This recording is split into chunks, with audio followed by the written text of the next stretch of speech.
So my name is Gauthier. I'm part of Obvious, a collective of 3 artists working with artificial intelligence to create art.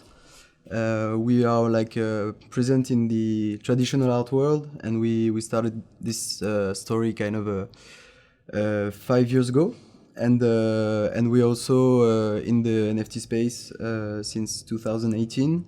And our purpose is to combine science and art, and to combine the traditional art world with the NFT world. So basically, it's a friendship story. It's just 3 friends who wants to do something creative together.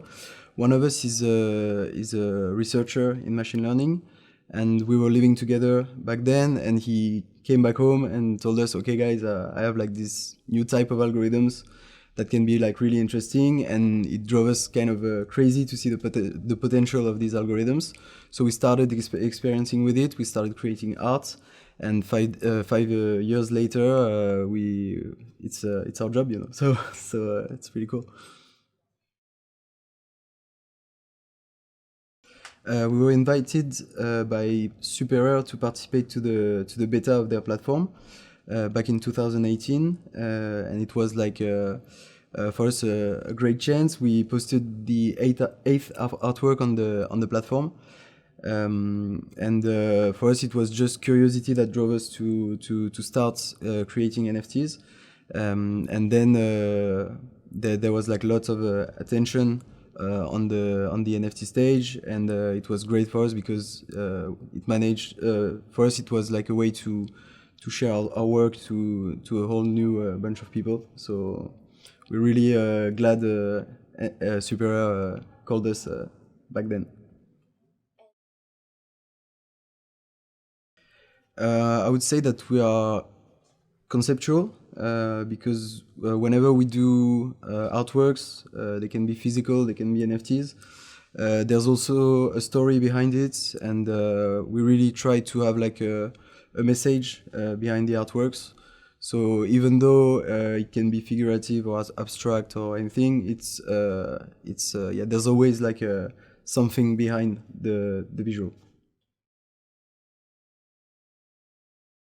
Sure. So basically, we have like all these different types of algorithms that we can use in generative art. So it's fed by research. So there are like numerous types of algorithms that we can use, and it changes every day.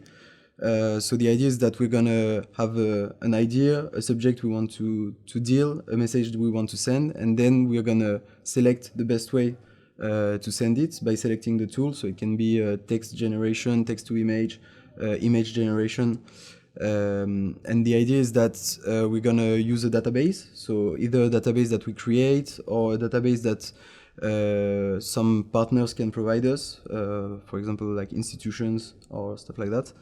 Then we're gonna train the algorithms.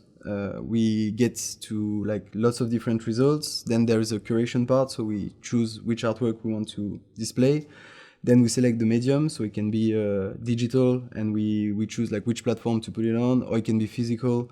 And the idea is like, do you print it, or do you work with like a craftsman to make the artwork physical? And then the artwork is there, and that's it.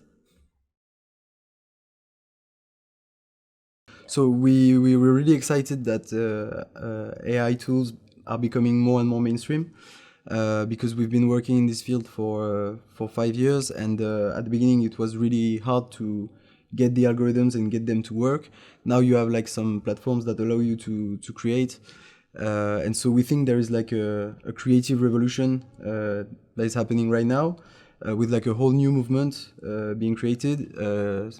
Exactly like photography, you know, photography at the beginning you had to be a technical guy to know how to make a camera work, and today it's really accessible, it's inside your phone, it's really easy. So, and it doesn't denaturate the fact that there are still some very good photographs, and so we are really excited to see where the movement is gonna go with all that new creative input that is coming to it thanks to those tools. So really excited to see what's gonna happen. Yeah, we were contacted by Christie's in 2018 because our first series was a series of physical pieces that we printed, and it was also created with algorithms.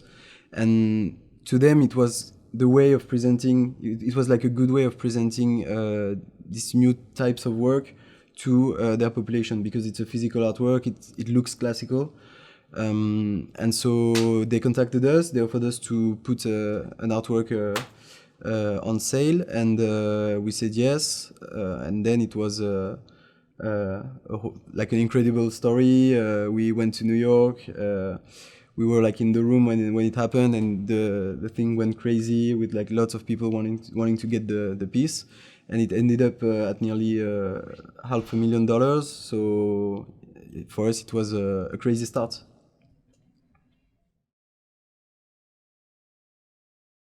But thank you so much for having us. It was like a great time. I hope NFTs goes as far in Europe as they will in the US, and it's really cool to be represented here too. So thank you for being here, and thank you for having us.